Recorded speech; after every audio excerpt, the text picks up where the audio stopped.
Hi. Um, Thank you for giving me the opportunity to talk a little bit about my experience being here.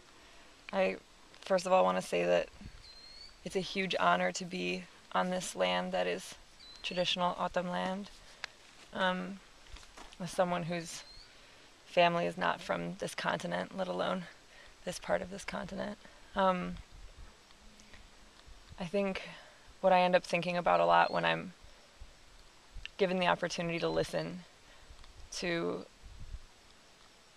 all of the stories that I've been able to listen to since being here is I think about just how much like my understanding of the world has been shaped by the voices that are given priority in the educational system and in the world at large. Um, Most of the voices that I've heard my entire life have been white, and they've been men, and they've been, you know, given power like through a system that is privileging some people so much more than others. And so um, I listen to these stories, and it completely conflicts with the the stories that kind of uphold the white capitalist society that I have been raised in. Um, People's relationship to each other, people's relationship to land, people's relationship to their history, um, as part of these communities is in such direct conflict with the things that are necessary to allow for the culture that I was raised in to be able to exist. And so, what I end up thinking about a lot is how I'm so privileged to have the trust and the invitation to come out here and to hear what these Autumn people have to tell me. And at the same time, I'm thinking to even be able to say that I understand it would be such a leap.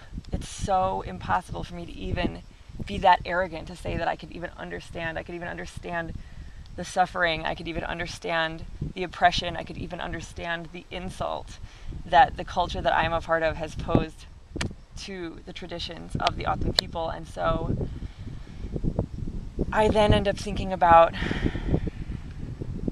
who is going to understand that with power, and how do we alter the power structure so that the enormous injustices can no longer take place.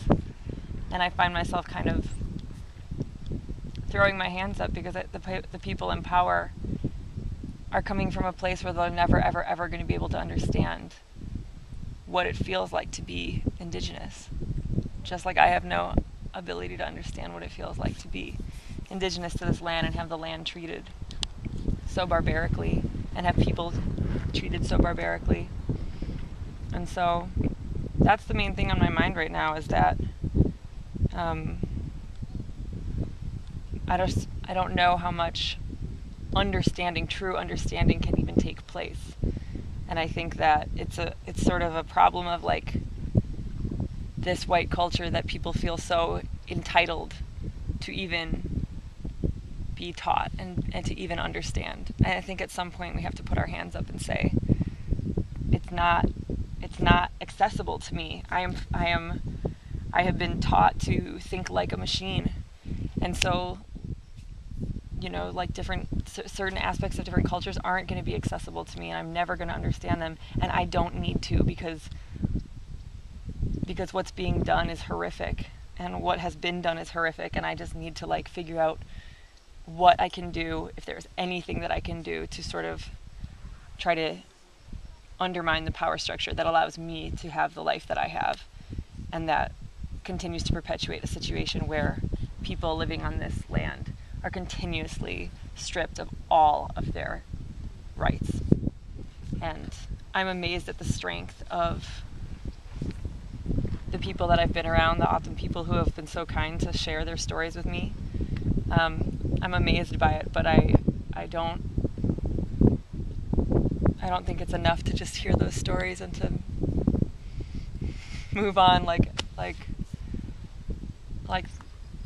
this is just, you know, a sharing session, that we're just sharing our lives with each other. I think that truly something needs to be done to change the way that our cultures are living on the same land. It's not a symbiotic relationship. There's certainly no cooperation. It is like one community completely dominating another, and it's horrific.